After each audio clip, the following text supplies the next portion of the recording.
Is fantastic. I really love that. And there's no doubt once you are in Takwa, you want to look into gold mining. But I want to know, gold production data, did it include a small-scale mining production as well? Basically, in Takwa, we can still get small-scale outputs. I see those ones are on very minor scale compared to the commercialized ones. So if you still add them, they will be insignificant, basically. But this is mainly from the commercialized ones. My reason for asking that question is that, and I love the answer, otherwise I would have led more or less a media hype to start the Galamsey. Otherwise, we won't reach the 7 million ounces. So I'm happy that he said it wasn't part. Well, it was part, it means that it was factored into the model. So if they stop the Galamsey, it means in 2050 we won't get the 7 million ounces. But I'm happy that Doc said it wasn't part. So thank you so much. Welcome, sir. Thank you. Thank you for your presentation. You said you had gold production models. Are they fixed gold production models, or they are models you are trying to fit on data from the gold? In the first place, I didn't say I have gold production models. The objective said we were developing models. These are models for growth prediction. And you could see that one of them, the reference was way back in 1838. I didn't bring those models. So they are models we are using. Basically, in 2010, when we did the population and housing census, we applied some of these models to do the prediction or the forecasting for Ghana's population into 1950. And they are moving on as predicted. And so we decided to use this one once again to check the gold production in Ghana moving on into the future. And we want to trust that it will still work. Okay, follow up. With your models, you see, with your sketches, you were given some best fits for each model. If you can go to any of them where you have,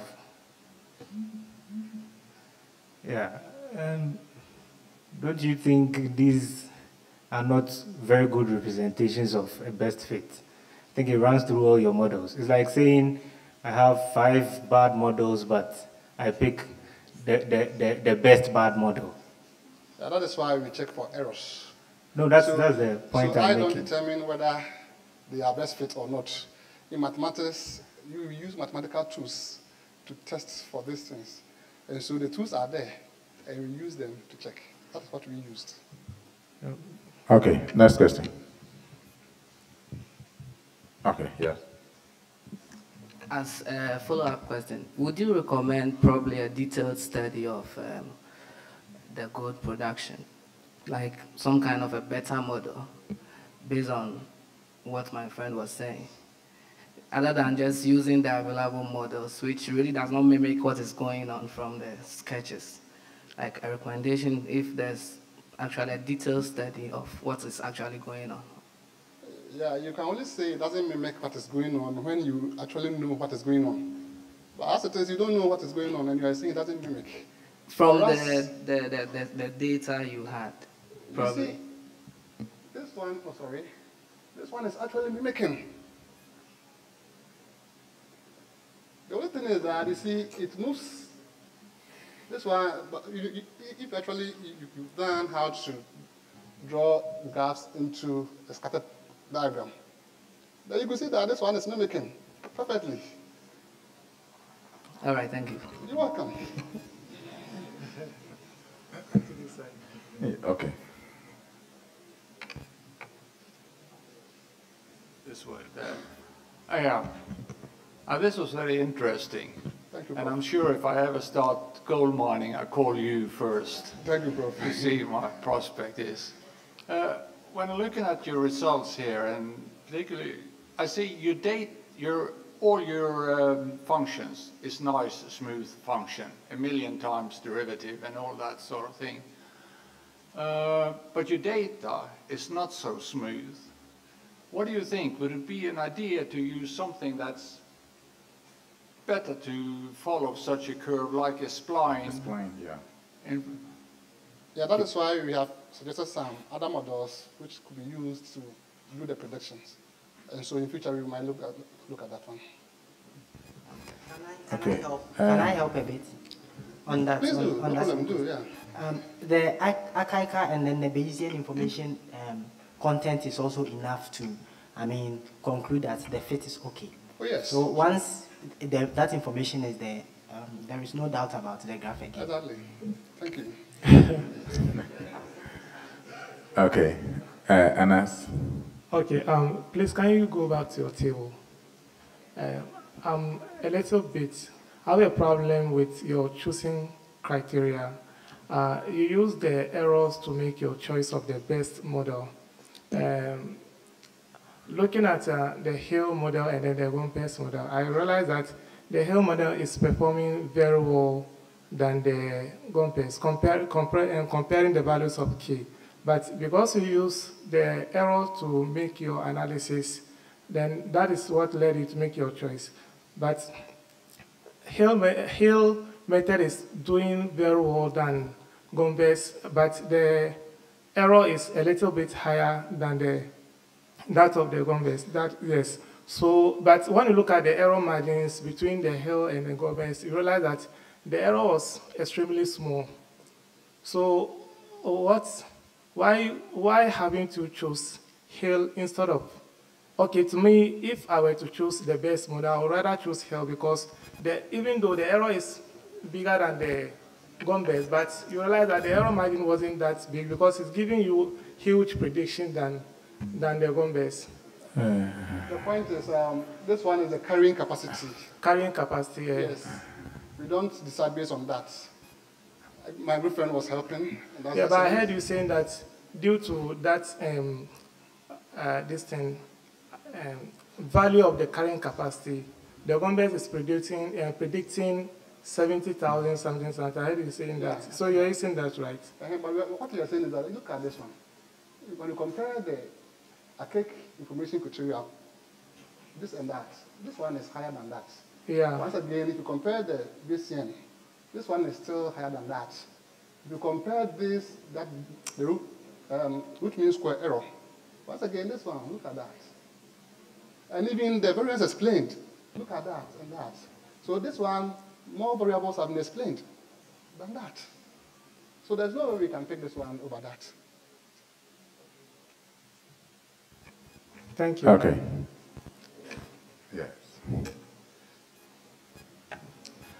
Thank you. From your presentation, I think you use data over the years, according to you, from 1980 to 2016. That is gold that have been mined in Ghana. That is what you use to develop your model. Do you have an idea of the quantum of gold deposit in Ghana? Because we know gold is a fixed natural resource. If you are forecasting an increase, mining, don't you think it can get depleted? Yeah. Do you have an idea? Of course. You see, the point is, when it comes to gold, even fields that have been mined can still be mined. If you come to Taka, for instance, for now, almost all the mining activities going on are surface mining. We still can go deep. So when you put all these things into consideration, that is why we are saying that we can go into the future. We have not talked about Obuasi yet. I was thinking you could have used exploration where you have prospected and you have been able to identify. That is a different analysis we could have done. You see, it's research, and somebody or we could have decided to pick those data and then add this one too, and then look at maybe regression models. We could do that. Okay. Yeah. Okay. Thank you very much, Doctor. Thank you. Shall we give a hand? We can do better. Yes. Thank you very much. Our next presenter is Mr. Francis Bukari. He presents on investigating heterogeneity in mortality of male pensioners, the case of SNIT, Ghana. Shall we welcome Mr. Francis Bukari?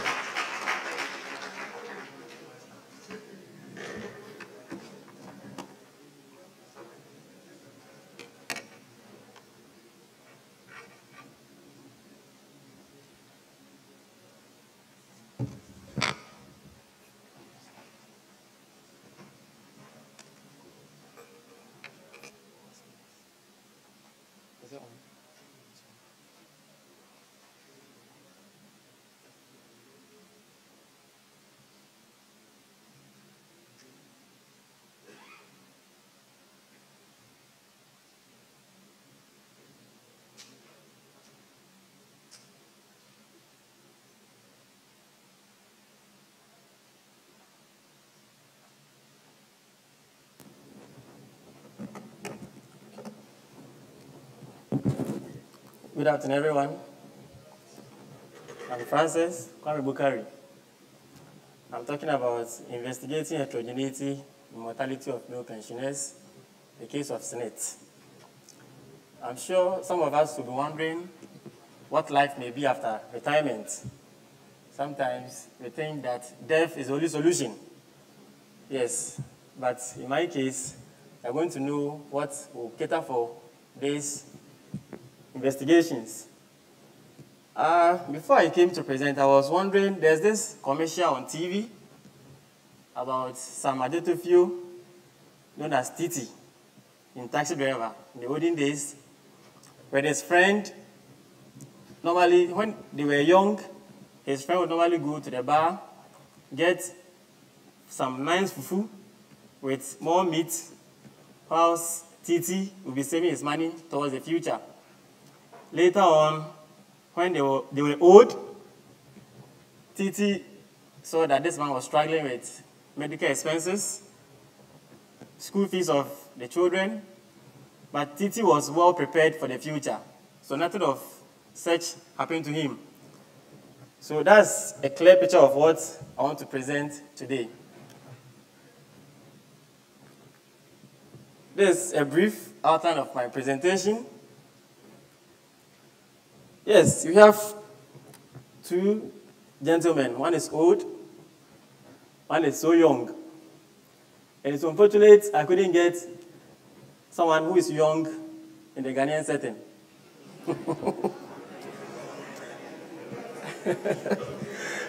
But I had this white man.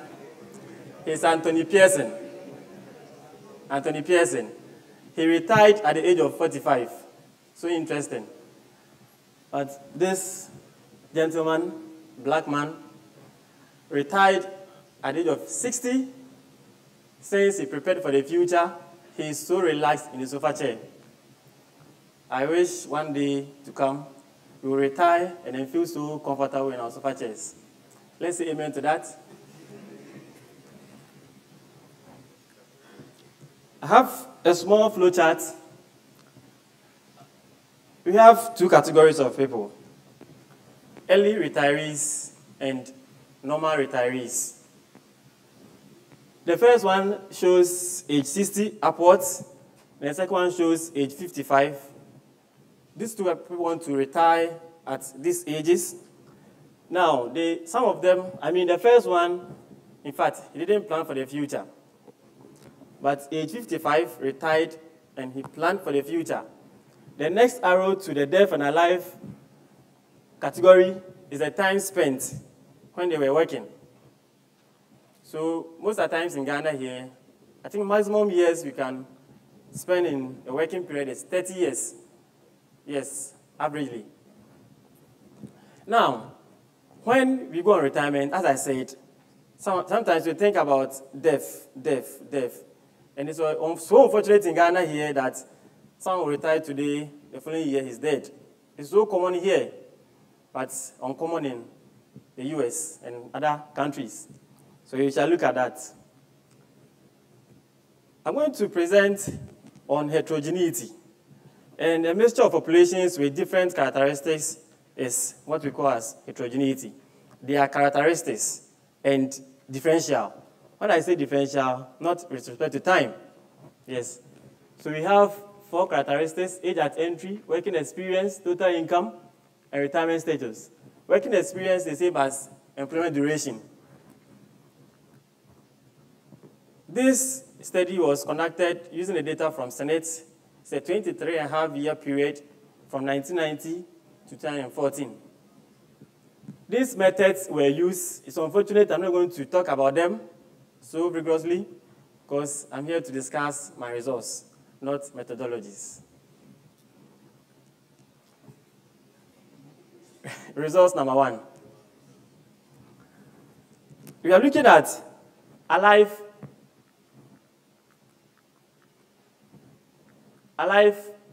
and deaf people as at 2014. Now, as at 2014, we had those who retired early as 6,215, and then those who retired normally and were alive were 9,279, as compared to these 2 numbers who were dead as at 2014. I performed a correlation analysis using the Pearson test, and then we could see that early retirees and normal retirees, they have significant correlation between time to death. Because time to death is the main outcome of my work. As in, after retirement, the years to spend before you die. If you are lucky, you spend more years, and then you are fortunate.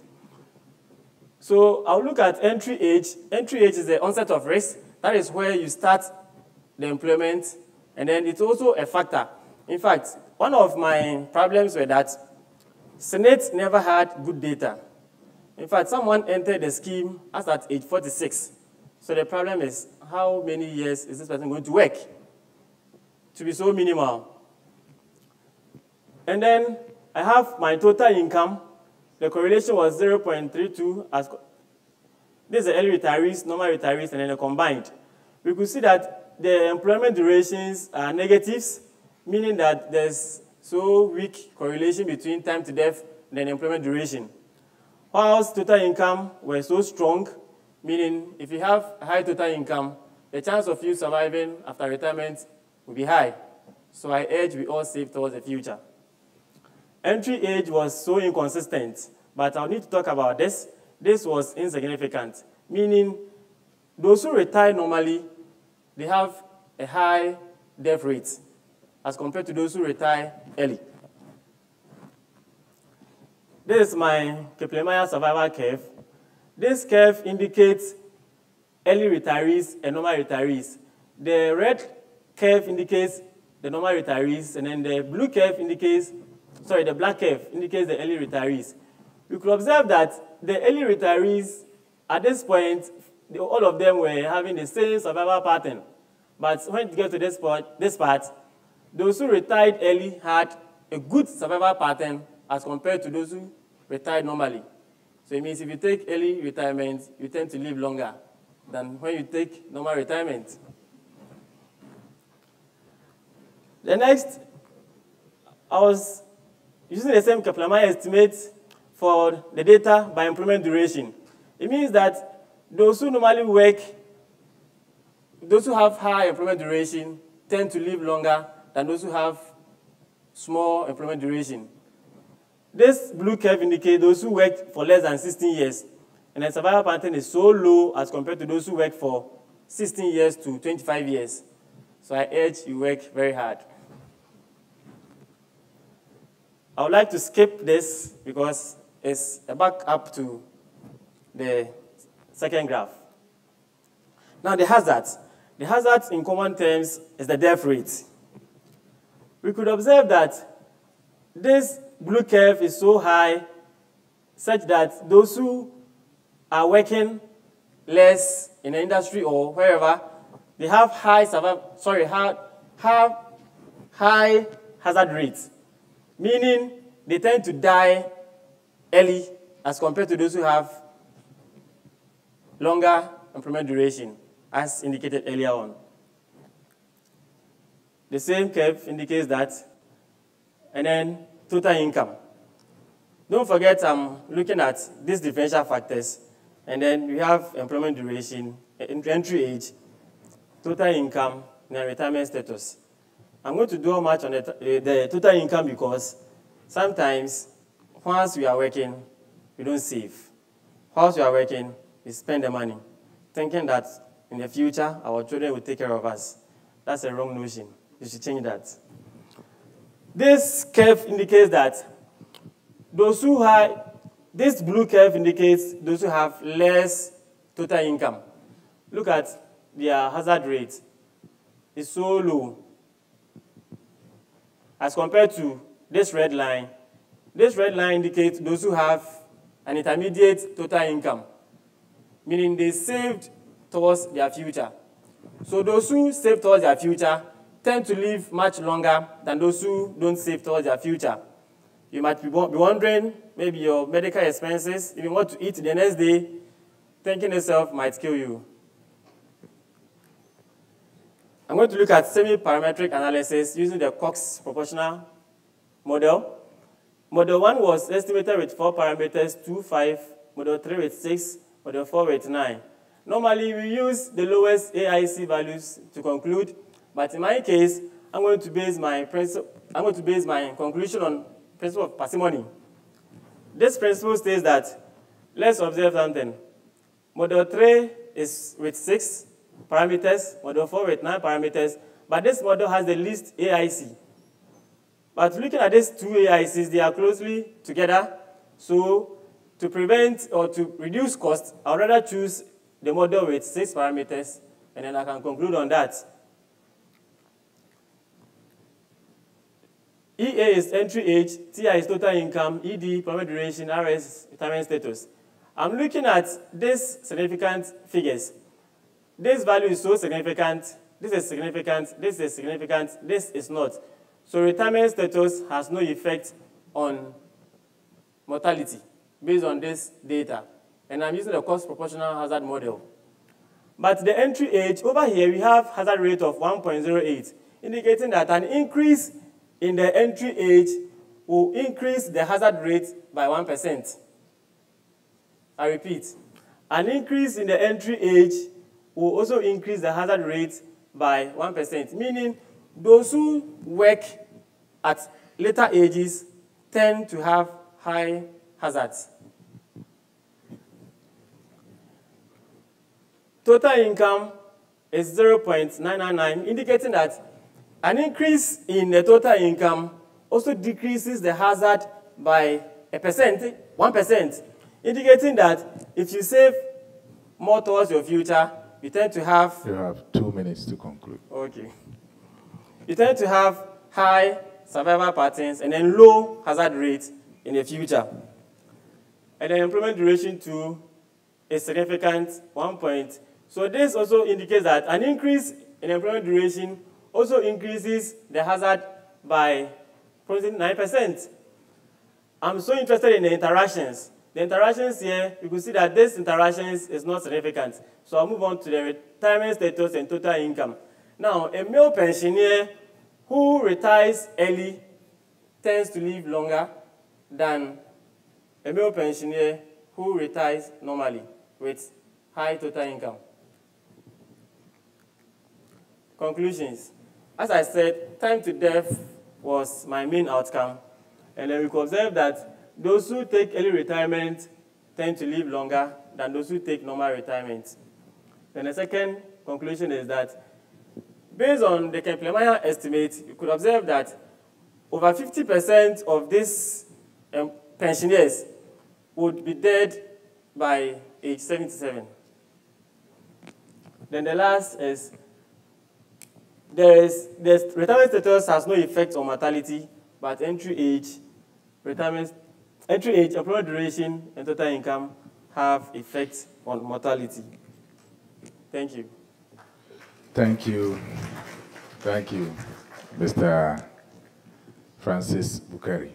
Yes, thank you for reminding us that we should save. There's one thing I've always been thinking about, that we retire from work, but we don't retire from our stomach, eating. We always eat. There's no retirement there. Any questions?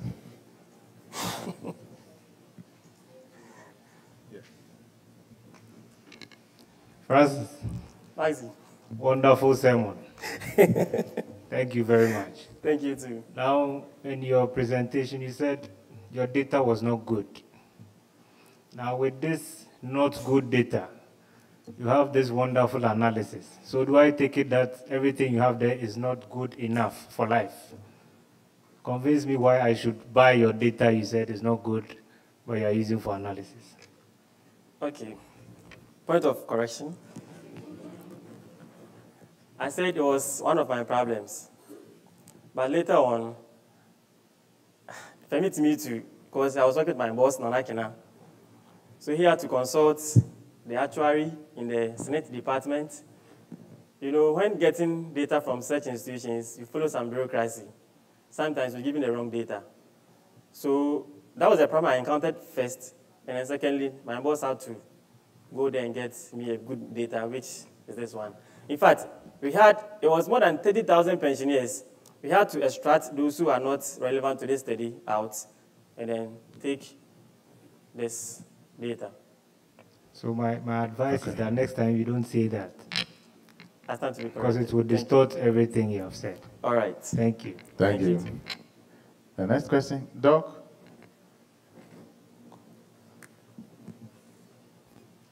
Thank you for, hello. Thank you for your presentation. My question is, it's about your findings. So for example, you say early retirees live longer than late retirees. And if you save more, you live longer than if you don't save more. Are these not obvious things?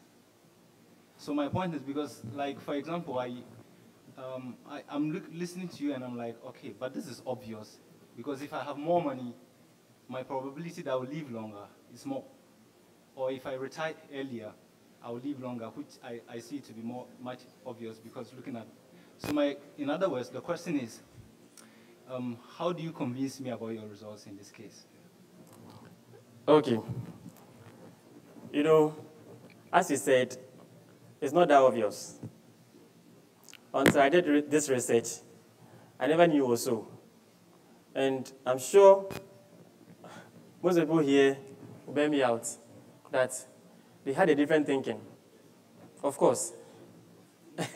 Maybe that's to you, but to the general public, I'm sure they have the intention that they don't even think of saving for the future at all. Okay.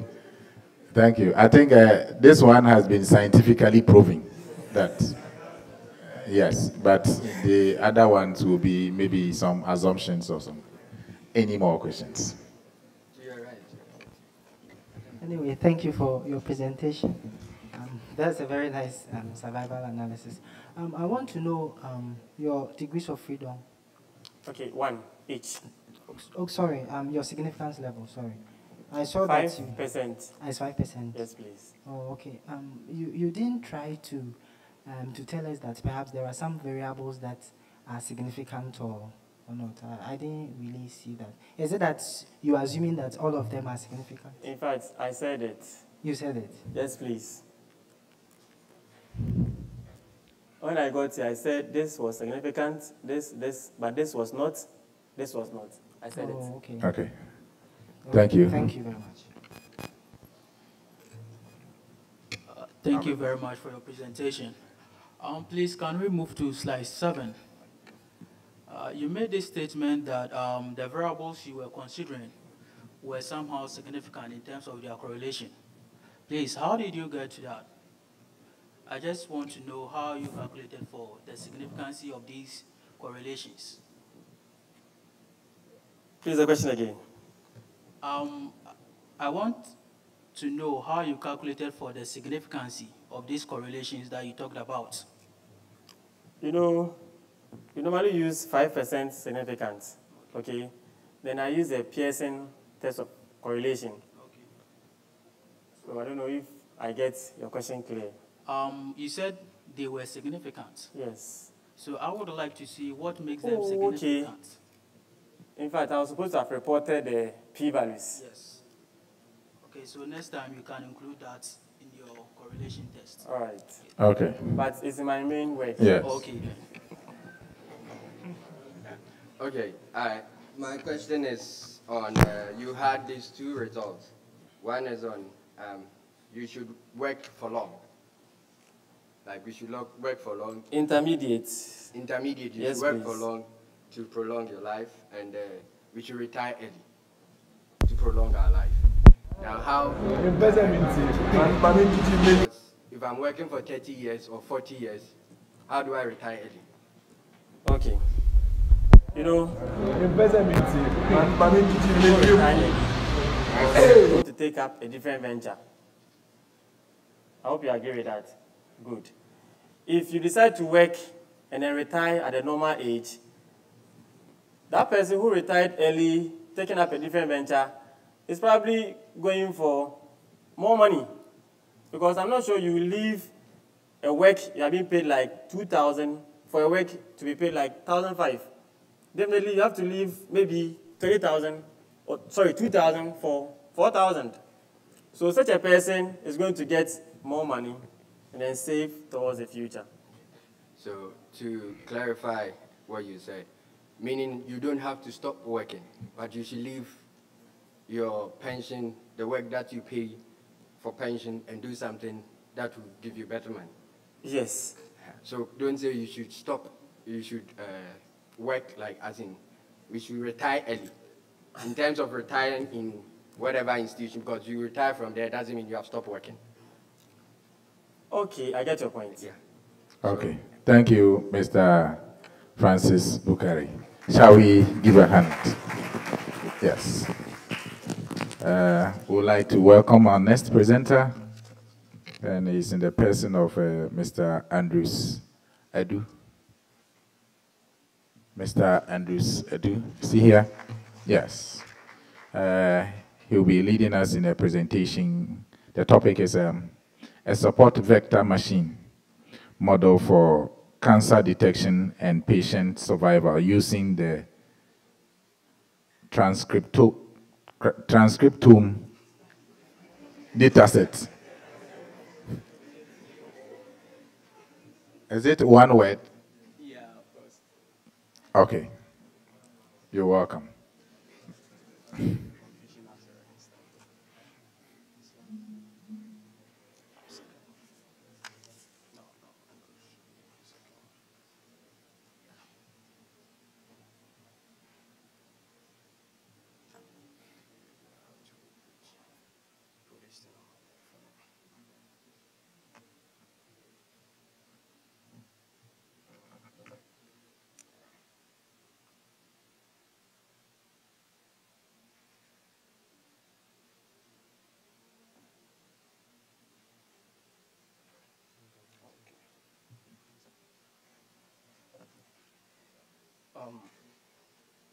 Good afternoon once again.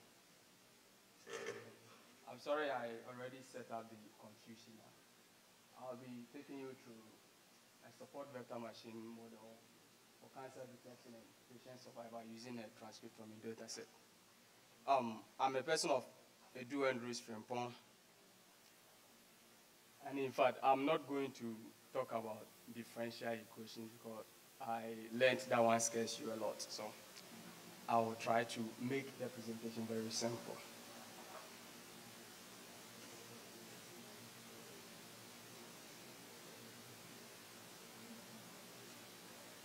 Okay, so this is my table of content, outline.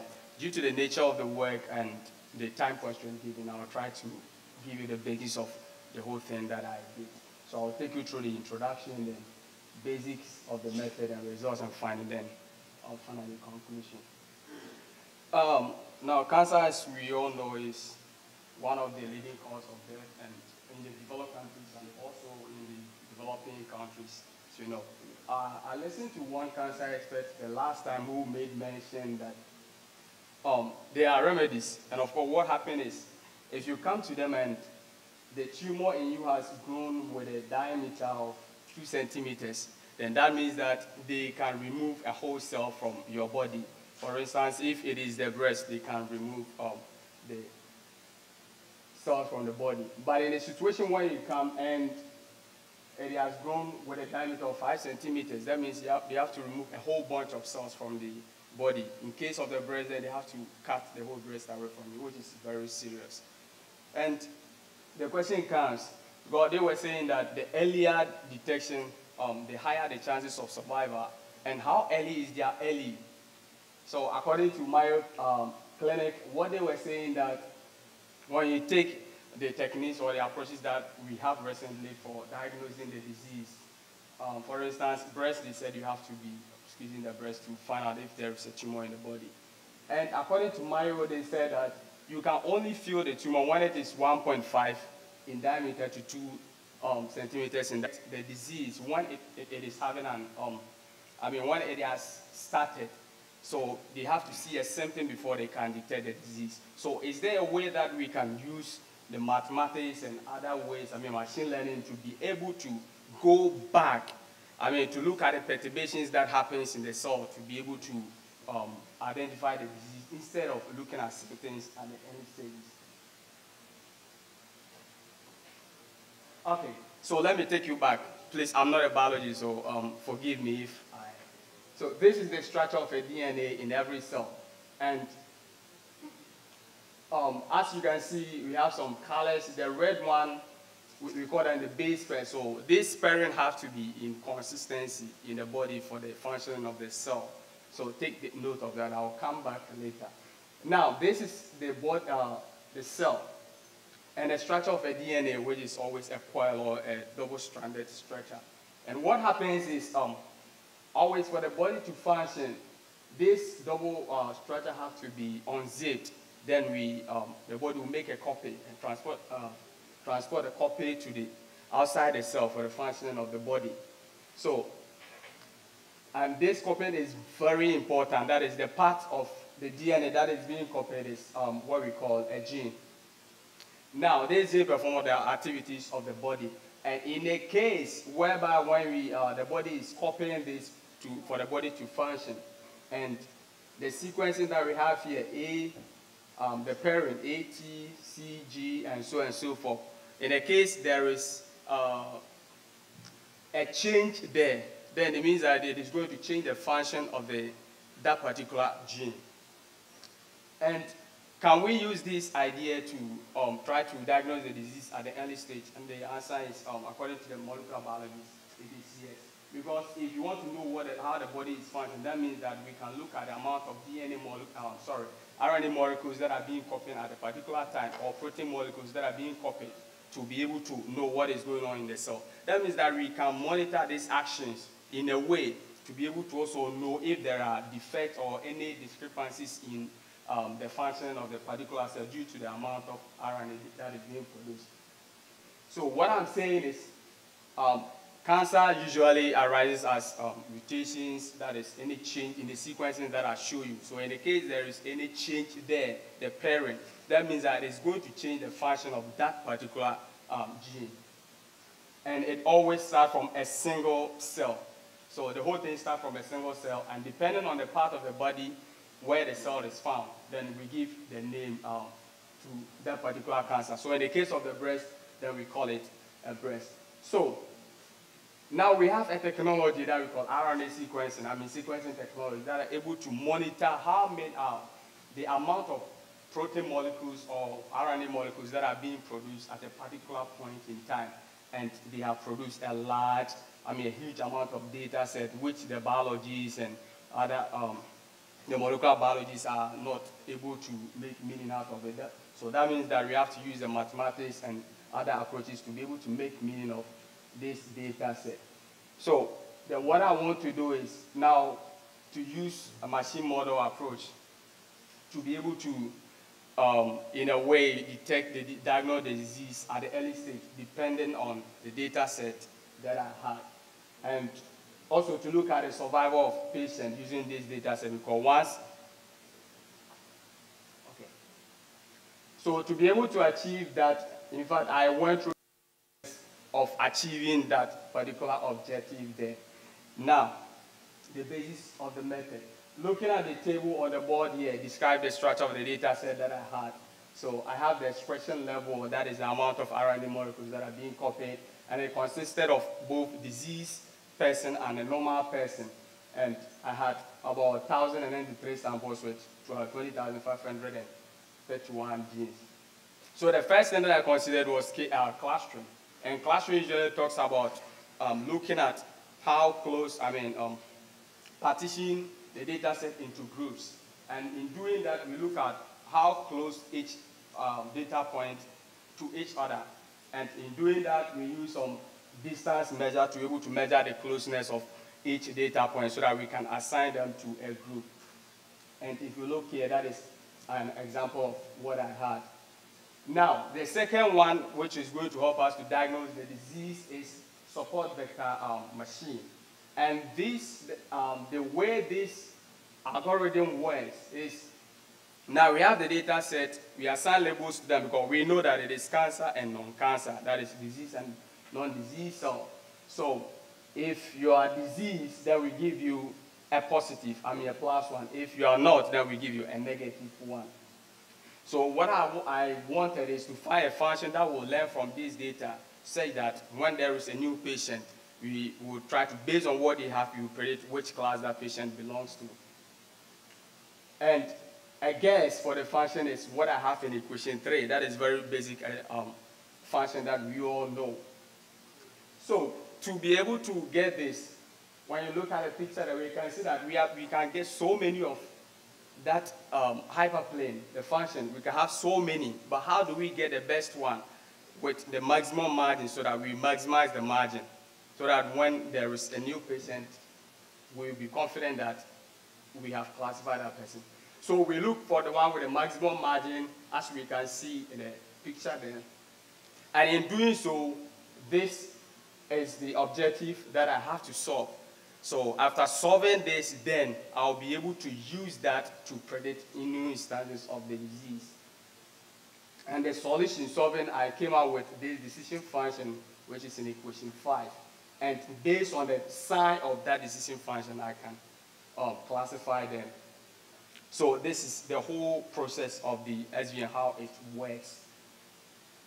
Now, results and finding, using the various approaches. In fact, I used various processing approaches, and I came up with 618 genes that were differentially expressed, and 29 were candidate breast cancer genes, and others 13 and 18 were also normal cancer susceptible genes. Now, K-means algorithm is also can use for classification. So I started with that, and that one gave me an accuracy of 70%. So to improve the accuracy, I used, so this is the picture depicting the K-means clustering.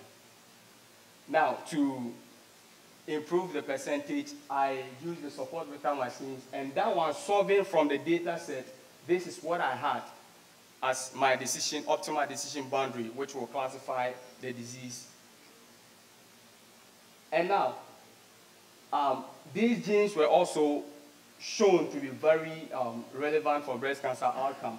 And in fact, 2 of them have been shown in the lab that they are involved in cancer, but not in breast cancer. So I usually came out with them being initiated in breast cancer.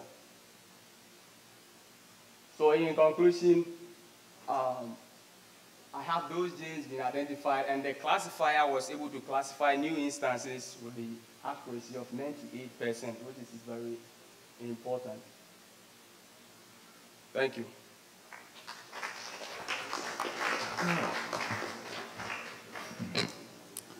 Thank you. Please, are there questions? Thank you for your presentation. In the machine learning, you have a lot of genes that you look at. Can you tell us how you come up with the most important genes? That's the feature engineering. How do you go about it? Okay.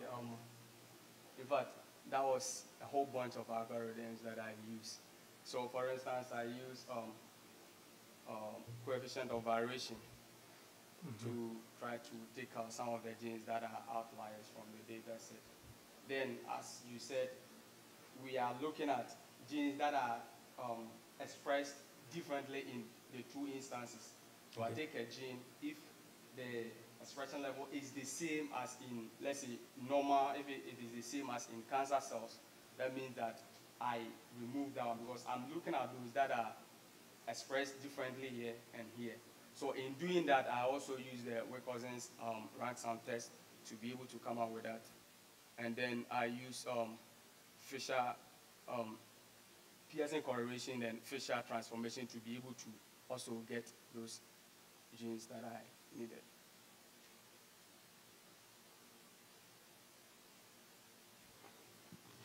Thank you very much, Mr. Chairman.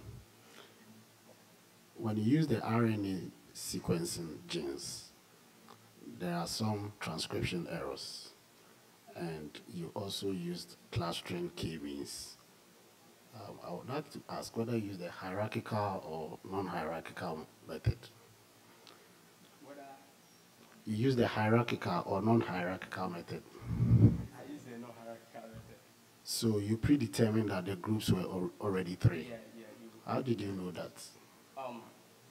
Okay, basically, since I know, well, you have to know something about the structure of the data set before you can use other.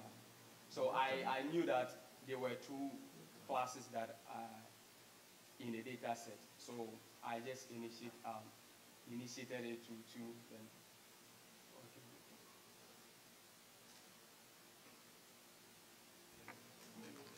Are there any more questions? Okay, thank you. Shall we give it up? Thank you.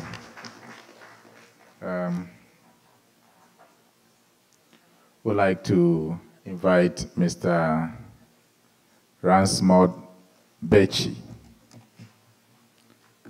to do the next presentation.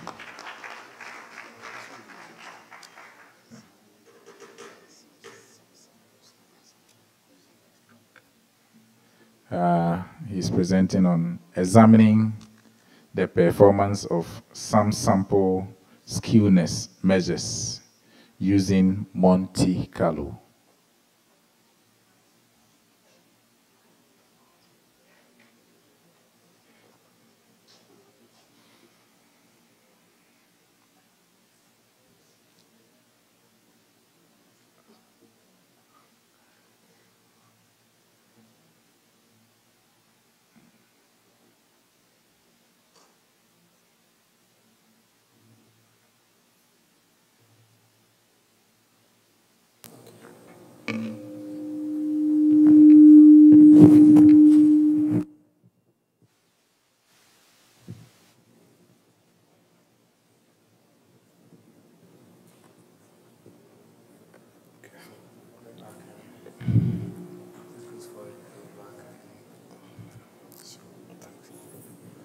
Mr. Chairman, ladies and gentlemen, good afternoon.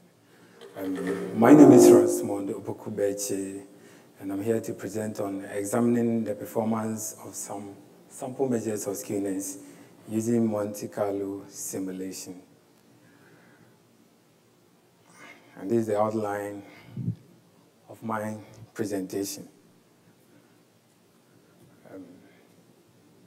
Skewness is the measure of symmetry of a probability distribution or a data set. We say a data set is symmetric when the coefficient of skewness is 0. That is, the normal distribution is said to be symmetric or has a skewness of 0. But the data set that has more of its data points centered at the left, and then very few at the right, or that has a long tail at the right, is said to be positive skewed. Otherwise, it's said to be negatively skewed. Over the years, many literature and many statisticians have come about with some sample measures of skewness. Pearson wrote about the Pearson coefficient of skewness, which mostly we use in our studies. A recent paper published by Tatujin examined some sample measures of skewness, and he concluded that his measure of skewness is better. But what actually he was doing was, after computing the estimates, he just looked at the coefficient of skewness and concluded that his measure was skewness. Thus, he didn't use any performance assessment tool. This paper seeks to use a performance assessment tool, which is using the bias. Because for consistent measures, we always go for a measure that has the least bias. That is, as the sample size increases, the sample estimate should approach the true value or the population parameter. So that's my objective this afternoon, to examine the performance of measures proposed by Pearson, Tajudeen, Hoggerson, and the classical measure, using the Weibull and Pareto distribution by comparing the bias associated with these estimates. The method I used was the inverse transform method of Monte Carlo simulation. And random sample of 20, 50, and 100 were obtained from sampling distribution from the Weibull and Pareto distribution. And for each sample measure, or for each sample, the measures of skewness of these measures were computed, and the averages computed for these samples. The estimated measure of skewness is then compared with the true value or the population parameter, and then we find the bias. Then after that, I plot the bias to see which one is performing better as the sample size increases. And I use the R Studio to do my computation. So the Weibull distribution. The Weibull distribution is much used in reliability study, or when it comes to live data or survival data, we use the Weibull distribution. And the equation 1 gives the PDF, equation 2 gives the CDF, and that is the expected value and the variance of the Weibull distribution. And when it comes to the Pareto distribution, it was invented by one Vilfredo Pareto, who invented this distribution mainly to model allocation of wealth or income data sets. And the CDF is given by the equation 3 and the PDF by the equation 4. The classical measure. The classical measure is given by equation 5. It's the third moment divided by the cube of the population standard deviation. That's theoretically, that's the classical measure, and the sample measure is given by equation 6. The Pearson measure uses the mean and the median and the population standard deviation. That is the theoretical measure, and the sample uses the sample estimate, which is given by equation 9. The Hoggerson measure. The Hoggerson measure is just a combination of the classical measure, like a linear combination of the classical measure, and its sample measure is given by equation 11. Tajudeen measure is just 2 times the CDF of the population mean less 1. That's the theoretical value. However, the sample estimate is given by taking out the median from the observation, divided by the total number of observations without the median, less 1. That's equation 13. The bias of an estimator. That is my performance assessment tool that I use to measure these estimates.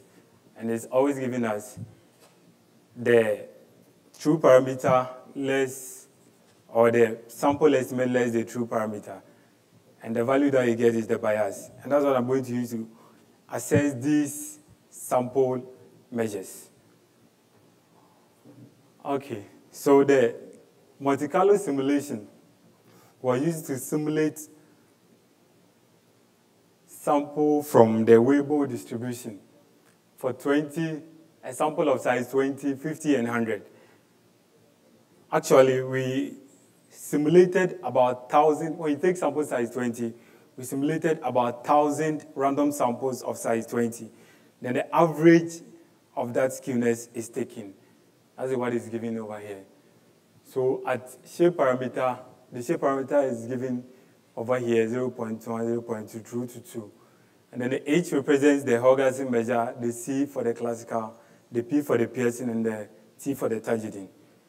We realize that for the sample measures, for all sample measures except the Pearson measure, as the sample size increases for each shape parameter, we realize that the sample estimate increases and then approaches the true value. But when you look at the Pearson measure, you see, as the sample size increases, the skewness or the coefficient of skewness, which is supposed to increase, is rather decreasing for alpha less than or equal to 1. So these estimates, these sample estimates were compared to the true values. The true value that is highlighted or bolded in this table. And then we took the bias, that is the sample estimates minus the true value. And the absolute value is taken. So if we subtract and then the difference is negative, we take the absolute, then we plot them, we plot the bias to see the behavior of the bias of each sample measure. When you take a look at the Pearson measure, as the change in shape parameter equals 0.4, you realize that there's a deep decline, but then it increases, then decreases again, meaning that as the shape parameter differs for all sample sizes, the bias behaves differently. But when you take a look at the Tajidin measure, you see the black line is for the sample size 20, the red line is for sample size 50, and the blue line is for the sample size 100. You realize that for sample size 20, comparing the sample size, you realize that it rather decreases. Look at the blue line. That is for sample size 100. The bias decreases, and as the shape parameter increases, it declines down to 0. You look at the Haugason measure, which also declines.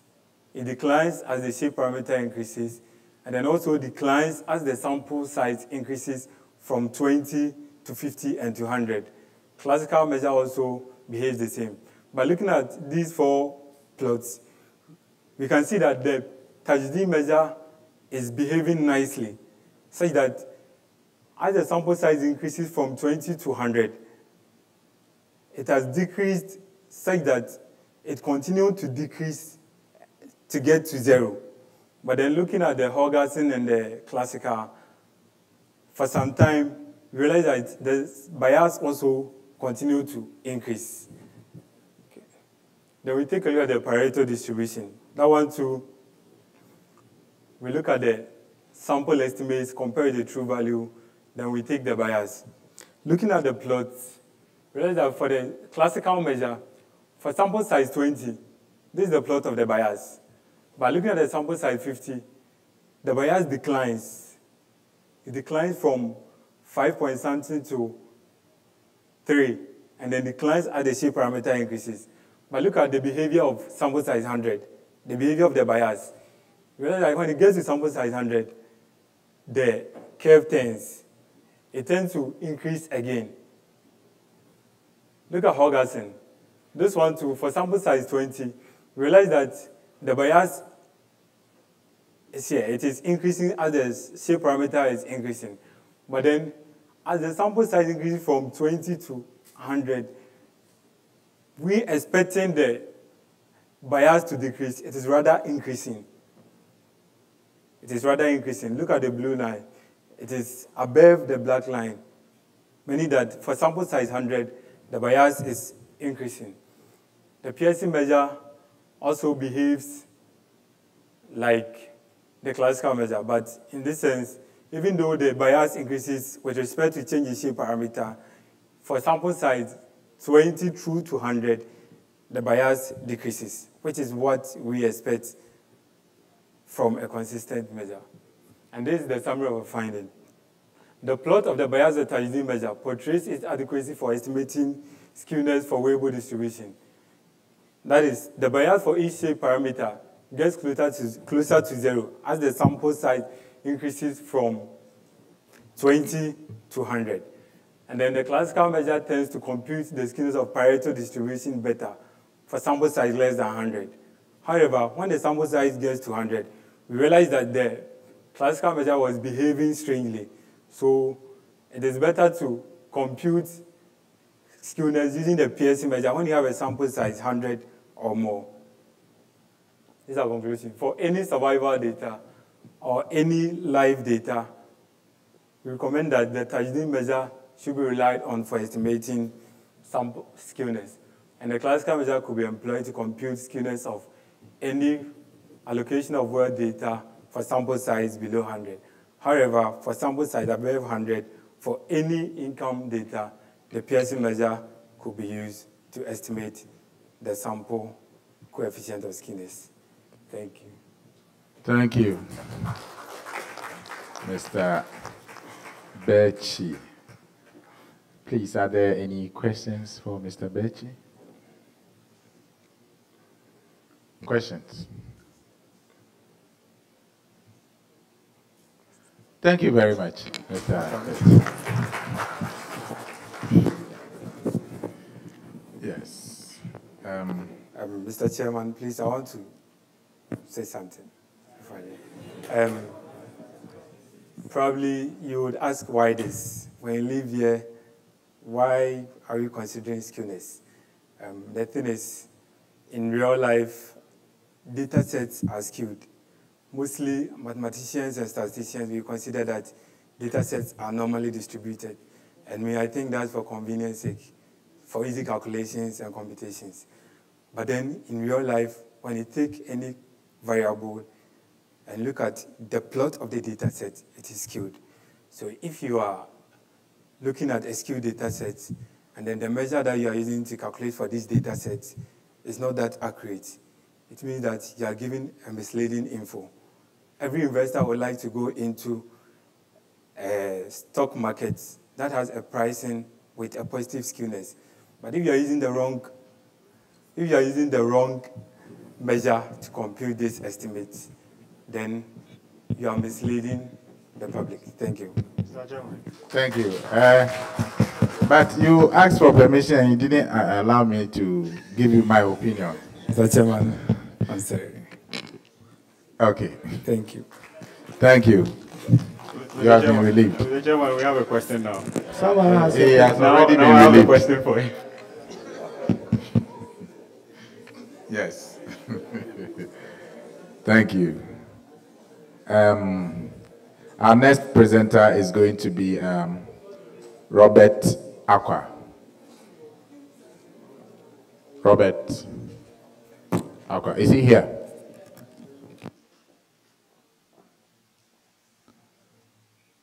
Okay. Robert, I don't have your topic, so I cannot introduce it.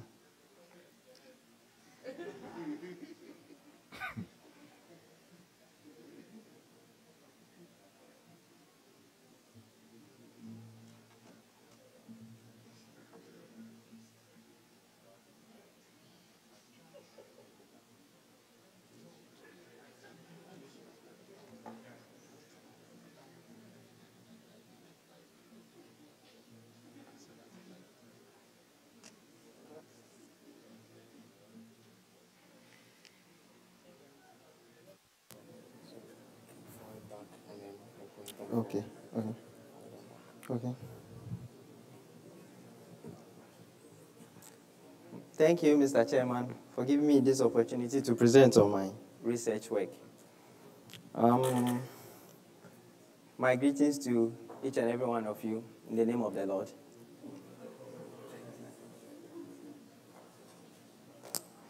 I'll be presenting on proof by topology. Tautology, sorry.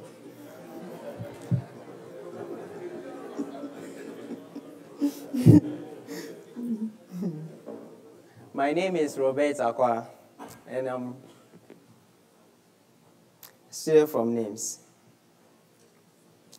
Okay, this will be the outline of my presentation. Now, since I'm going to do a presentation on proof by tautology, I want to give a brief history about the methods that we already know. Now, if you have done a little about discrete math or logic, then you already have seen this method. Direct method, you have proof by contraposition and then proof by contradiction. Now, I was eager to find out, since I've developed a new method, I was eager to find out who were those who developed these methods, but there is no name attributed to any of them. Before mathematicians came to know about the method, it was already in the domain and everyone was using it. So no one is assigned any name of it, which makes me feel either fortunate or unfortunate that I'm going to add my name there. Now, I will be showing how we are going to use this method to prove an implication statement. If you make a statement which has P implies Q, how we are going to use it to prove it. But it could also be used to prove any statement, even if it's not an implication. Now, to prove it by tautology, what we do is to assume that the statement is true. So if you give me a statement and I assume that it's true, then after assuming that it's true, then I try to deduce from it a tautological statement. If from logic, a tautological statement is any statement that has, let's say, is connected by or, and then one is the negative of the other. So if I say he is or he is not, then it will be a tautological statement because either one of them will be what? True.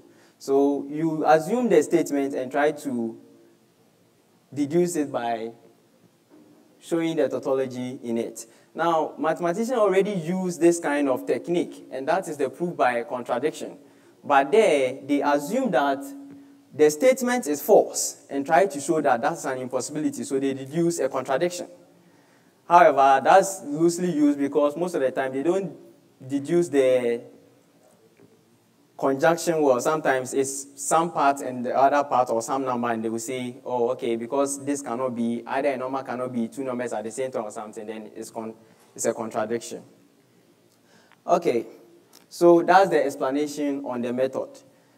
Now, I'm going to try and use the method to do some examples for you. I don't claim that these proofs are better than what you already know, but I'm just using it to show you how you use the method. As I said, when you want to use it, you just deduce, there are virtually three ways of going about it. Since I'm going to assume that it is true, by what we know from logic, if P implies Q, then it's equivalent to saying not P or Q. So I'm going to use that. So if you use that one, then I can either start from the P and deduce Q or not Q, or I can start from the Q part and then also deduce P or not P.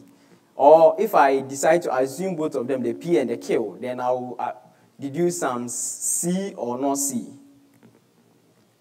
Okay, so an example here, I want to prove that if n is even, then n squared is also an even integer. So as I said, I'm going to assume that the statement is true. So I'm going to assume that n is odd or n squared is even. That is the statement that I've assumed. Then I'm going to start from one of them. I will choose which one will be easy for me. Since it will be better to start from n than the n squared, I'd rather say if n is odd. So I'm starting from the p rather, not p. Then there is some integer which can be written in 2k plus 1 as 2k plus 1. Then I can have an expression for the n squared, which is going to be squaring the 2k plus 1 squared. After squaring it, you realize that you get another odd number, which implies that n squared is odd. Now, but from our assumption, I've already assumed that n squared is even. So if I've already deduced that n squared is odd, then it's all n squared is even. which is a tautological statement, hence the proof. Okay, this is also another example of that. It goes through the same way. Since that theorem says that it is if and only if, I try to find out both how it works, whether I could still use it, this method, to do the same thing. I won't go through this one, but I'll try to go through one which will be a little complicated. Now, as you keep increasing the numbers, it makes the statement hard to deal with, because as it goes on, all the ones that you'll be finding the knots of, you have to change all the n to all. So example is this one. If I have two integers and they are both even, then you know that then if you multiply them, they will still be even. So I'm still going to assume that this statement is true.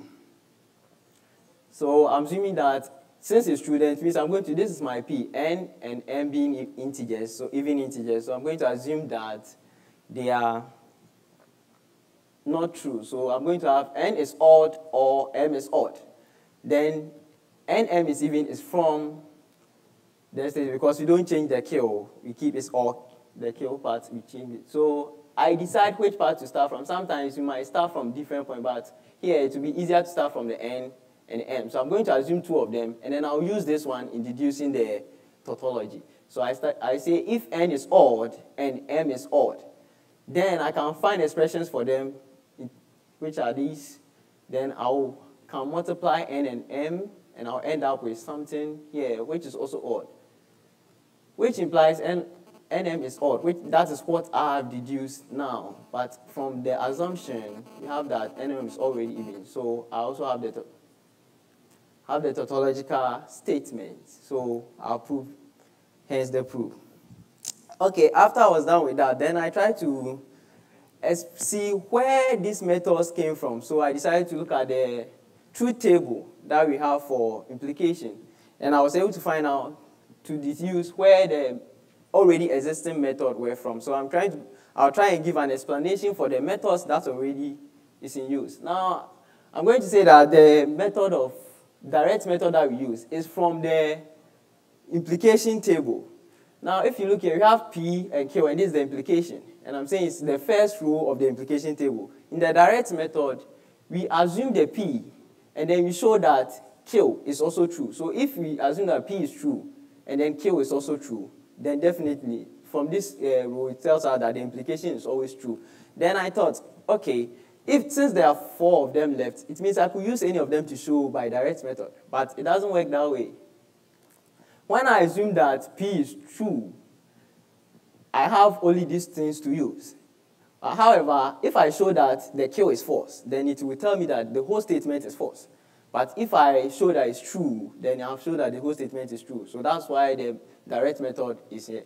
And you can't use it in any other form. You can't assume that P is false, because whenever you assume that P is false, you end up with a statement which, what is left for the Q? It doesn't matter, because if you show that Q is true or Q is false, they are both true. So this P becomes waste, like you can't use it again. So direct method has only one rule. You can only assume P to be true and show that Q to be true. Otherwise, you can't use the direct method. Then I also wanted to give an explanation for the contradiction, proof by contradiction. And I say that is from the third rule. And we normally assume this, rather, that P, the implication is false. So that means only this row is what we are using. Because with contradiction, we have to assume the statement is false. So it's only this one. And then from that, you see that P has to be true and Q has to be false. So that's why normally we have P and not Q, because we always have to assume the false of that. That's how we assume to do the proof. And when we have assumed that the implication is false, then we try to deduce the contradiction. So I say that is the explanation for why we do the proof for contradiction. Then the contrapositive. Here we assume that the Q, we start from the Q, and then we assume the Q is false, and try to show that the P is also false. That's what. So what if we could use any other method to see? If you assume that Q is false, you have two rows. But if you show that P is also true, then you would rather be showing that the statement is false. But if you show that the Q is false, then the whole thing will be true. Please, you should be concluding. Okay. Okay. So that shows that, and from that explanation, I got to find out that there are ways that we could actually disprove a theorem or a statement. And I'll give two methods. One will be the direct method. The direct method is that if I want to have a statement which is P implies Q, and I want to disprove it, I have to assume that it is true, the P is true, and then show that it is Q is false, and I would have disproved the whole statement. The same way I give an example also here, where I assume I want to disprove that if n is an even integer, the square will not be odd. And this is the procedure. And then I also give another method calling contrapositive method of disproving. It also follows the same way. By this time, starting from the Q, I'm going to assume that the Q is false and show that the P is true, and it will make the whole statement false. I also give another example.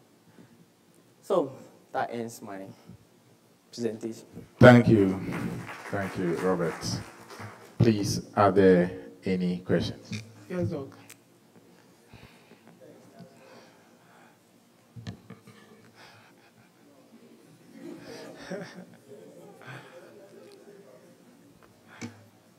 Mr. Aqua. Max. Wonderful presentation. I also greet you in the name of the Lord. I receive it. Yeah. To your example where you had n and m are even integers, then nm is even. Can you go there?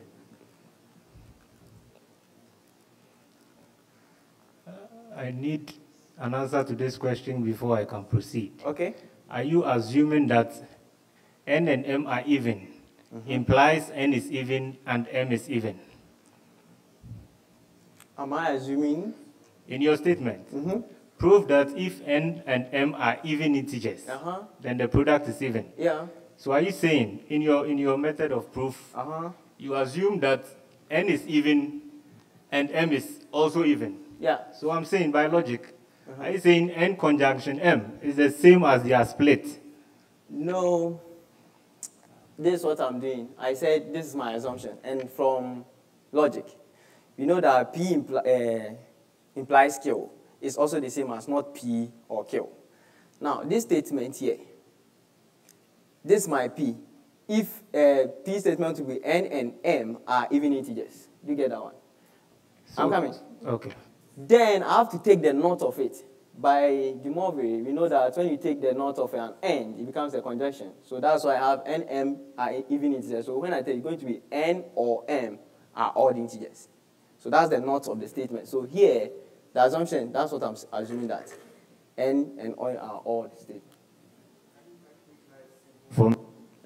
Simple. Can you put N and M in a statement that makes it a P? Yeah, Just I said it. Put them together N and M are even No, integers. no, maybe you have N conjunction M, that's your P, and then NM is your Q, because that is where you are starting your proof so from. you want me to, so I can write it as... Because if that happens, it changes the proof. I'm coming. Okay. So let's make it this way. Let's say R and S. So R is N is even integer, and then S is M is an even integer. Are you okay with that one? I say I'm trying to put the conjunction for you, or the conjunction inside for you. Please, I'll see you afterwards. Thank you. Okay, any other question? Okay, thank you for your presentation.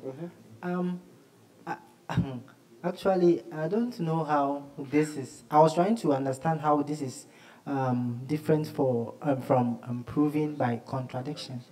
Because, I mean, if you want to prove that certain stuffs are, perhaps some two numbers are even, so their products are even. Yeah. I don't know which other way, when you are using contradiction, that you can do it apart from this.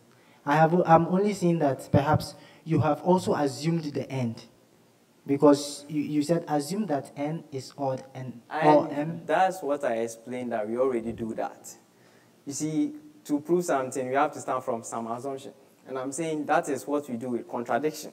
Okay. We assume the statement itself that you are telling me I should prove to you that a statement is true, but I'm going to assume that statement is false first. Okay. You get it? Yeah. I'm assuming it is false. Then I'll go round about and tell you that if I assume it is false, I end up with an impossibility, something that cannot happen. So if I end up with some contradiction, that means the statement, my initial assumption of saying that the whole statement is false is wrong. That's why it's leading to I'm coming. That's the contradiction. Are you okay with that one? Yeah. So then I come the same way with this one too. And now I'm assuming that it's true. And I'm trying to deduce a tautology. That I assume your statement is true to see what will happen if I'm using your statement as a true statement. And then I end up with a tautological statement. It means it satisfies that your statement is true. Are you okay? I'll see you later.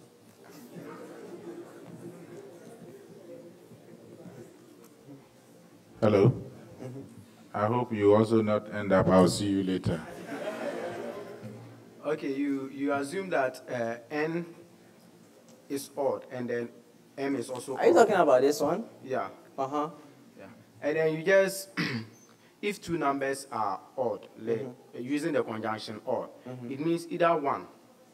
You use what? One. You said using if what? n, n and then m, the use of or in logic, for you to get the truth value, it means either one of them should be true. Yeah. Yeah. And then you considered both of them. So I want to know if your method will work for. When you use both of them can be true. Doesn't matter. Yes, and then I want to know whether if you take one m to be odd and then m to be even, if your method will work based on the assumption that you made, the or assumption. Let's say this. Improve is like trying to construct a way to get to the end. Some assumption might not work, and that's why you have even different methods. Because one method, when you make that assumption, you are totally stuck. You can't go anywhere. So it doesn't have to work for everything. Even though I have to sit down and try and see, if you give me an example, can I use that part and still get my proof? Do you get me?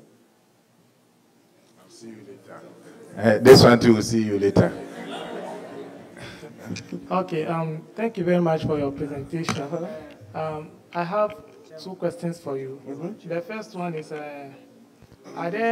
is it that the methods which existed, is it that they are insufficiently to solve problems that, or let me say, to prove theorems that has existed, that makes you to want to develop a new method? Okay. That's the first question. First of all, let me say this. You're asking if they are insufficient. I will say this. There's already unproven theorems over there, plenty over there. Why are they not being proven? So even if I argue that, maybe they are not sufficient because the method that we have to use, we can't use it, I can still say that maybe it's because the method that they are trying to use for those theorems, that's why they are still stacked. But that is not even a question because we don't have every proof for instance, if I give you a statement, you can't use all the method. Each and its advantages and how it will use. The one that works normally is the one that and we also look at the elegance, like the one that will be the shortest part for us.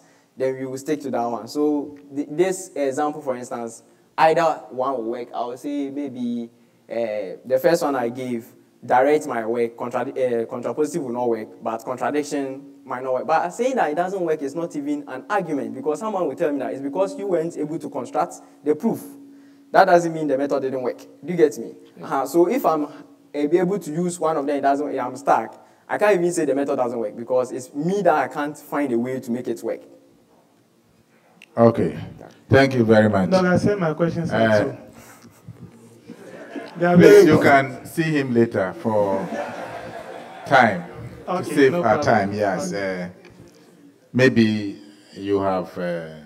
I think somebody has made a very nice contribution of your or statement, and you can look at it later. No, he was rather asking if I decide to change the assumption that assume one is even and one is odd, will it still work? No, I was just basing on the same assumption. The same assumption there, the or conjunction. Yeah, it means either one of them is true. Yes. It could be m is odd, n is also odd, or m is odd and then n is even. That's what I'm saying. He's trying to change that. Like I should use a different assumption to not bring the same thing out. You using I was talking about you. You see, after assuming that m is odd, or is it not m this is slide odd. you're talking about? Yeah. No, your first line. The first the line. or statement. Yeah, the there. or statement over there. And then you took the K and R being integers, and then you construct them. No, 2K I can't plus change R. this one. The assumption, I can't change it. I'm not talking of changing the assumption. What it the means. assumption I'm trying to build is, you see, using the or statement means either one or more.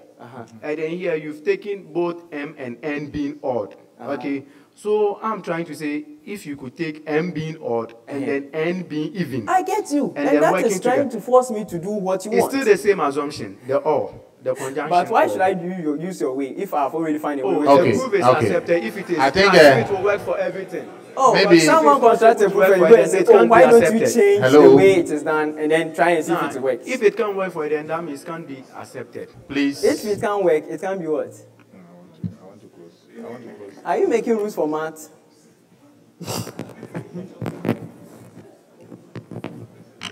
Okay, Chairman, there's a question up there. No, let him finish there. No, I was trying to finish this discussion. Then we okay, you can go ahead. I think the presenter and the gentleman, the first statement, you have the first assumption, right?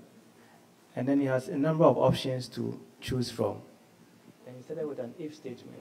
He said if n is odd, so it's already discussing that particular option. But if you think that you would like to use the even part of the n, that's fine. But he started the statement with an if. So his next premise is use the if it's odd, what will happen? And when he chose the if statement, he was able to conclude on that. Have you seen that? The second line. Part of the if statement is if n is odd n.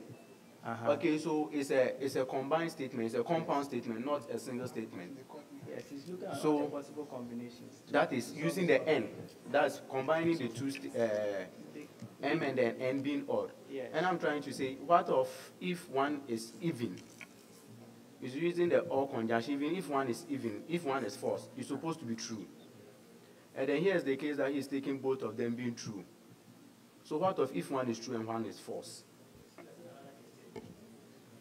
No, you see, in mathematical analysis, if you are doing a proof and you want it to be, complete, then you have to make sure that there is no existential statement in order to disprove it. I think that's where my friend is coming from. No, that's so not, if you are, yes, that is it. If you do right. this, Hello. It's more or less a universal statement. So if someone comes in with a universal statement, it will be disproved. Can we close this? It's one counter example. Discussion. The Doc, thing do you fails. have a contribution? Yes, please. Small one. I think the assumption, if you look at it carefully, assume that n is odd, or m is odd, or nm is even. Yeah. Basically, n is not the same as m. So the odd there, for the first or, I'm talking about the first or. This is it's mathematics, but we can also take it from the English parts, so that m and n are not the same. So, and we are not using the or and and as in union and multiplication. So I was thinking that assume that n is odd and, because if you use odd, you see the point is you are not combining the two to be the same. The last or is okay, but the first or, I have something wrong with that. Okay, I think the discussion can continue. Okay. Personally, the first or, I have a problem with it because of its meaning. So we'll continue the discussion. Thank you very much. Okay. Yes, Mr. Rob.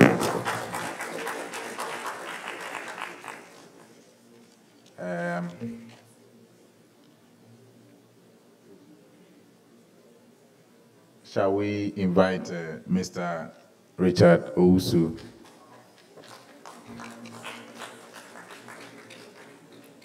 To give us the next presentation, and he's presenting on numerical investigation of capillary pressure effect on saturation profiles of an elliptic parabolic two-phase flow problem. You're welcome. Shall we welcome him? Well.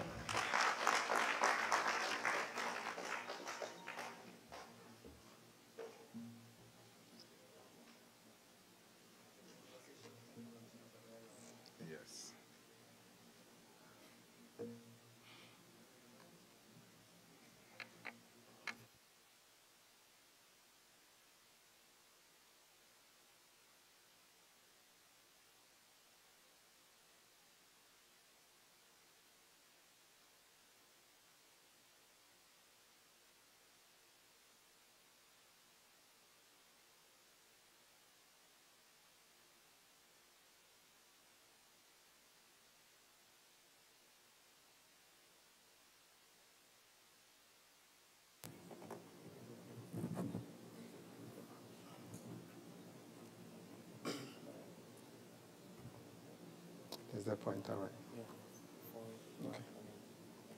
Okay. Good afternoon.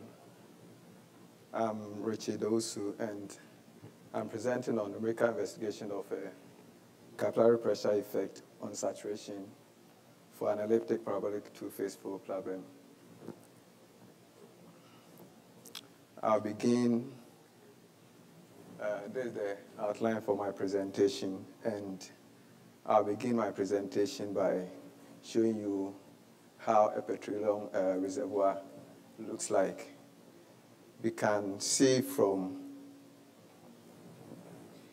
this side. We can see from here, this is how, the whole picture is how a petroleum reservoir looks like. And for a petroleum reservoir, we have the fluid trapped in this particular origin. And this rock here is an impermeable rock, and it's more or less like a seal on that very fluid. And we have this part also, we have some rock particles also there. We have rock over there. However, that part is permeable. That means it's porous, so it can contain fluids over there. And when you consider the fluid that is in place, we have the water, oil, and then the gas, depending on their densities. And how are these reservoir rocks formed? We can observe that when you have erosions and then dead plants and also maybe animals in the sea, this erosion and then these plants and animals that die in the sea for some time decay and then form layers of rocks. And these layers for some time will form the petroleum reservoir, which will contain the fluid in place. Then also, this is how, let's say, a porous rock also looks like. For a porous rock, we have, a non-permeable side where we have the rocks being compact together with no pores in them. And then also we have a porous side where we have pore spaces. However, those pore spaces are not connected. And then we also have a porous side where the pores are connected, and that means the fluid can flow through those logs, making it more permeable. However, in reservoir simulation, we model the physical properties and then the, the fluid properties of the reservoir. And then after the model is developed, then you solve these models using numerical methods. And this is done only to predict or, let's say, investigate the behavior of the fluid that is in place. And whenever you consider multi-phase flow problem or you model multi-phase flow problem, you come up with equations that are mostly partial differential equations, and those equations are most of the time nonlinear in nature. And then also, because of the nonlinearity of these equations and the parabolic nature of these equations, we normally use numerical methods to solve them. Now, why capillary pressure here? Now, whenever you have two fluids in a porous medium, each of them comes with their own, let me say, pressure. Okay, so the difference in the pressure of these two fluids brings about the capillary pressure. And we can observe that from this particular graph over here, capillary pressure is more or less like it's a function of saturation. So it can be observed from here that whenever you have this saturation here, this is the saturation of water in place. And from here, under imbibition process, that's where you inject, let me say, water in order to push away the oil in place of the reservoir. And it's observed that as I increase the oil saturation, as I decrease the water saturation, then I have my capillary pressure rising at that particular point. And also in literature, it's established that the presence of capillary pressure in place increases the amount of water in place, and therefore, by all means, it's going to decrease the amount of oil in place of the reservoir. So as I said earlier, whenever you model a two-phase flow problem, it results into partial differential equations. And these equations, this is the mass conservation equation for the phase flow problem. And it is observed that here, this alpha indicates the phase that you are looking at, whether you are looking at oil or water. But because we are considering two-phase flow problem here, then in this case, we are going to have two equations for each of the phase. And we have the saturation equation and then the capillary pressure equation. And this one is the flow velocity for the phases. And in that case, to splitting this one to give you two resulting equations, giving you a total of 6 equations from here. And this one is more than, this number of equations more than the number of unknown variables that you are looking at. Therefore, solution or finding solution to this problem becomes a little of a challenge or more difficult. So you find a means of reducing the equations to be able to solve your problem. And this one is done by using the fractional flow formulation approach. That's where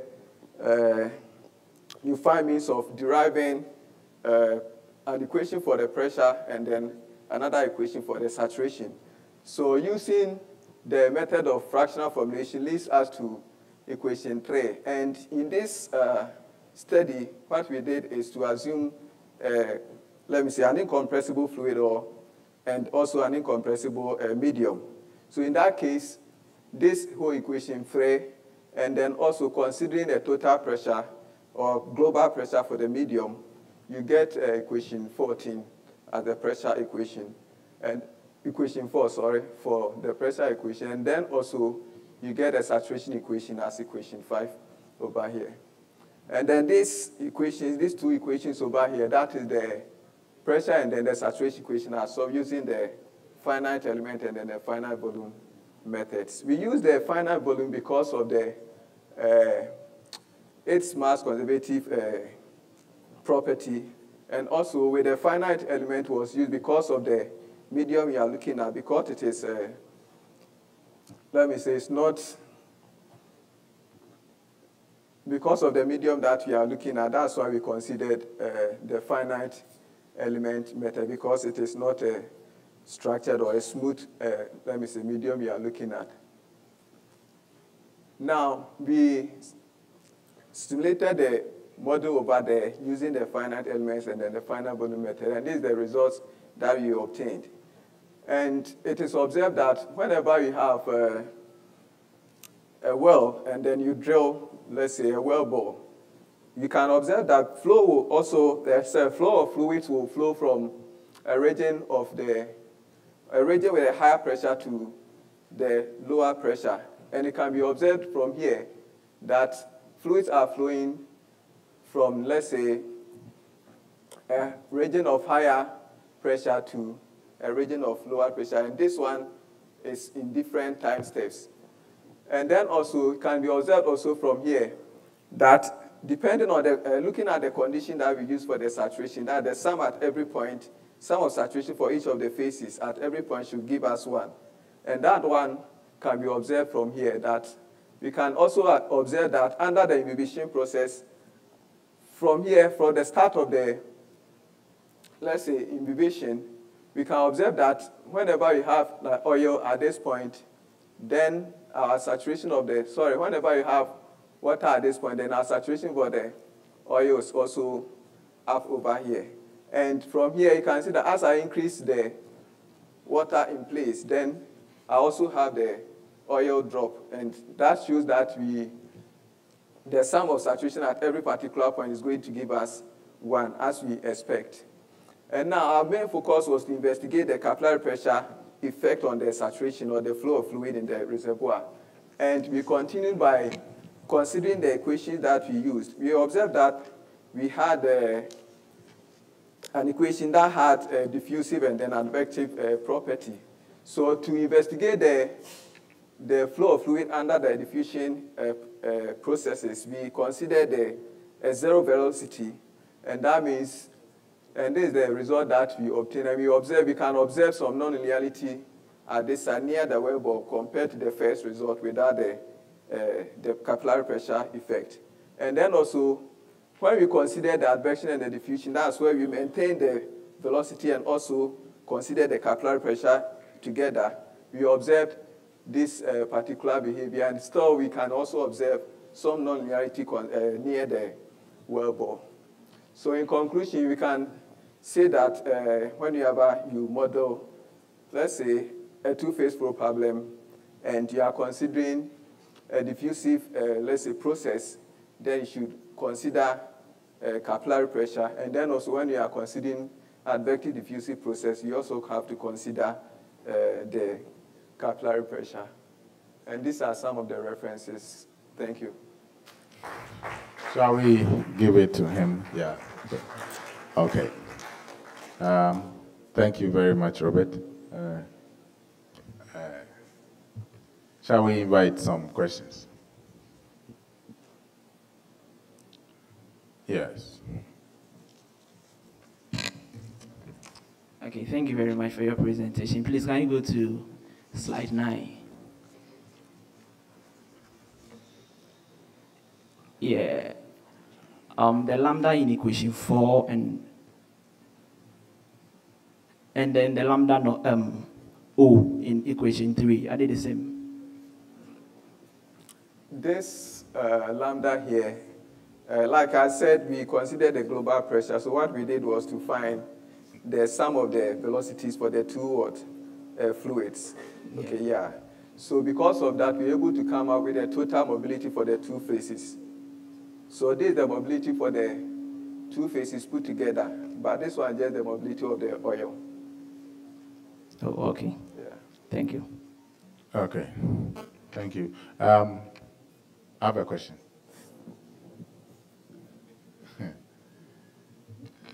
Is your model in, how did you look at the boundary conditions?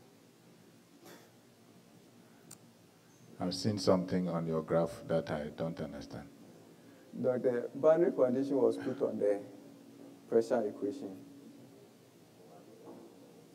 It was put on the pressure equation. On the pressure equation? Yes. And what was that? We used the Neumann and the Dirichlet boundary conditions. Neumann? Yes.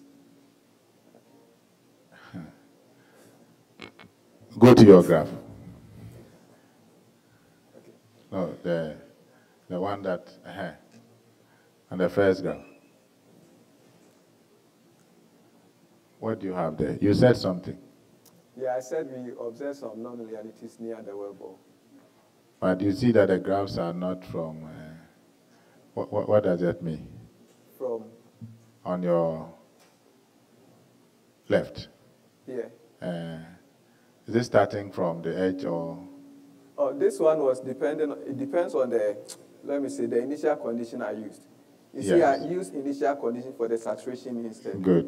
And but you said something there that I didn't understand. That? On the well, right? Is it a azisymetry? How is your well? Doc, are you talking in terms of the wellbore or? Yes. The wellbore. It's vertical. Cylindrical? Yeah. Yes. So did you take the whole thing, or how did you do your simulation? I did not consider, the flow of fluids in the wellbore. But what did you do? What I did was with respect to the reservoir itself. That's why I did not show any wellbore. Okay, we'll continue the discussion. Thank you. Sorry, if I may, normally in reservoir simulation, you could consider there are 3 forms. You could have your geological model, your porous media model, which is the reservoir model, and you can have your well model. So depending on which one you are looking at, you can look at one at every point in time, then later fuse all the three together. So in this case, he was looking at only the reservoir model.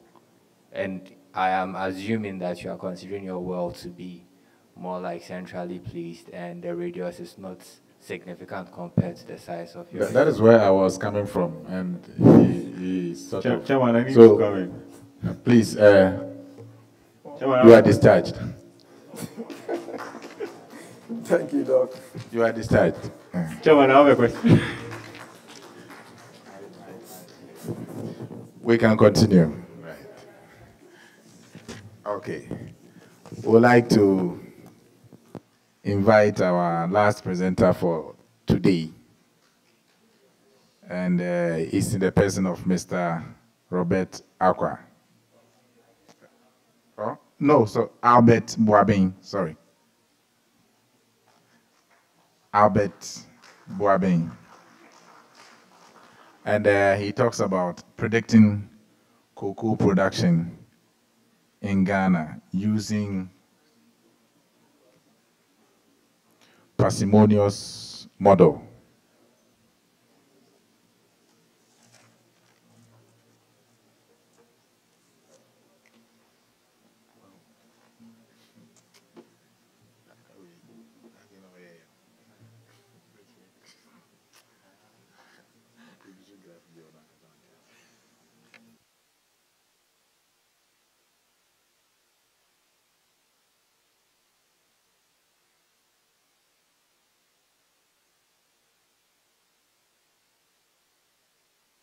Good morning, Mr. Chairman, ladies and gentlemen.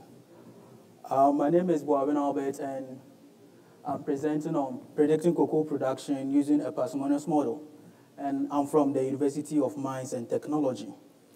This shall be the outline of the presentation. Now, the cocoa industry is known to be one of Ghana's greatest assets, so great to the extent that despite the increasing production and export of oil, gold, bauxite, cocoa still remains the single most important commodity to the Ghanaian economy. With the sector's invaluable importance to the economy, one would expect that cocoa should always be produced on a massive scale, and as such, its production should always be on the increase just to boost the nation's economy. But however, despite the numerous efforts to increase its production, the sector still faces a number of challenges, which has resulted in Ghana losing her position as the world's highest exporter of cocoa. And this has made policymakers and decision makers and researchers to develop a keen interest in knowing the causes of these fluctuations. In literature, there are several statistical models that have been built for the Ghanaian cocoa sector since the 1960s. Past studies such as Ankara et al., Buensi, Dakwa, and Veta all examine the impact of some socioeconomic variables on cocoa production, whilst others like Enim Kwakwa and Frimpong, Ryan Chumesi Ankara stress on some climatic variables. But however, none of these statistical models being built so far incorporate both the climatic factor and the socioeconomic factor, even though these two factors are interrelated in such a way that tackling them separately will not produce an accurate result for inference. So it is therefore imperative to research into the extent to which the combination of these two major factors affect cocoa production in Ghana. Now, the dangers associated with this approach is the occurrence of over-parameterization. That is, the model will tend to have a lot of parameters, which in statistics can have a serious consequences in terms of parsimony. So then hence there is a need to make use of an appropriate data reduction technique in order to reduce the dimensionality of these factors affecting the prediction model. Hence, this study seeks to examine the most significant determinants affecting cocoa production and hence reduce its dimensionality and then move on to develop a parsimonious model for predicting cocoa production in Ghana and as well determine its forecast accuracy. The methods used include the correlation analysis, the factor analysis to help us reduce the dimensionality of this data, multiple regression analysis, and in situations where the residuals of these regression models tend to have a time series structure, the regression with ARIMA error technique is being employed. So this slide presents a little bit of how the factor model, the regression models, and as well as the regression with ARIMA errors are being estimated. Now, to assess the combined effects of both the climatic factor and the socioeconomic factor on production, these were the variables which were used. And They all span from 1960 to 2014, and for the sake of simplicity, these initials are being used in further analysis. Table 2 presents the descriptive statistics of these variables.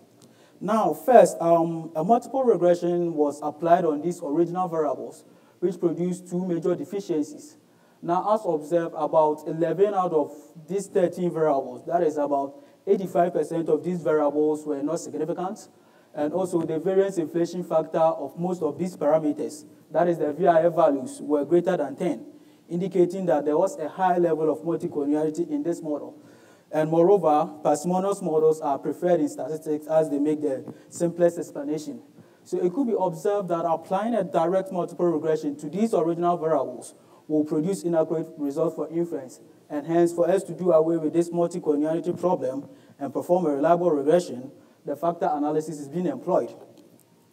The statistical assumption underlying factor analysis requires that the data sets should be highly correlated among themselves. So the first step is a visual examination of the correlations, just to see the ones which are statistically significant. And as observed in table 4, 46 out of the 78 correlation, that is about 59% of these correlations were statistically significant. And also to ensure that there is a base level of correlation among these variables, the Bartlett test indicates that the correlations when taken collectively is significant.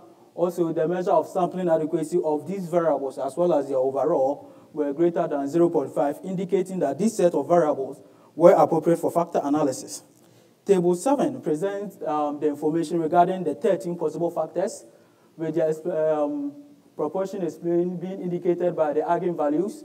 Now, using the latent truth criteria, 3 factors are retained, which represent about 92.31% of the total variance within this data set, which is being deemed adequate.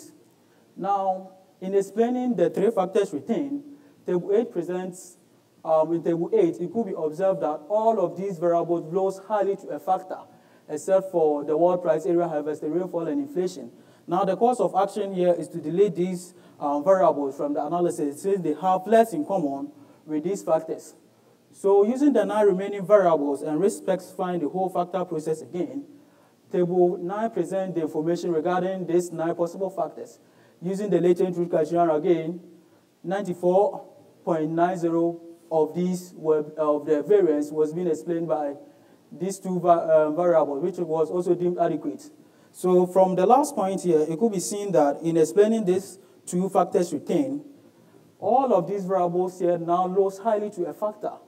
And also looking at their commonalities, most of them or all of them are greater than 0.5, and even much higher in most cases. And this represents that there is a high level of proportion being accounted for by each of these variables under a factor. Also, since these are the remaining variables in the analysis, they are then termed to be the most significant determinants in the study. Now, a critical look at factor 1 shows us that the factor 1 mainly rose toward the socioeconomic variables, hence giving the name the socioeconomic factor. Similarly, factor 2 rose highly with the climatic variables, so hence giving the name climatic factor. Now, since parsimonious models are preferred in statistics, the study made use of several data reduction techniques, of which the first one, that is the factor score approach, which is being estimated by multiplying the standardized form of the data matrix by the standardized scoring coefficient as in Table 11. So the factor scores for the socioeconomic factor, as well as that of the climatic factor, is being estimated using equation 8 and 9 respectively. The second approach, which is the summated scales, that is being variables with high loadings from a factor are being summed and averaged.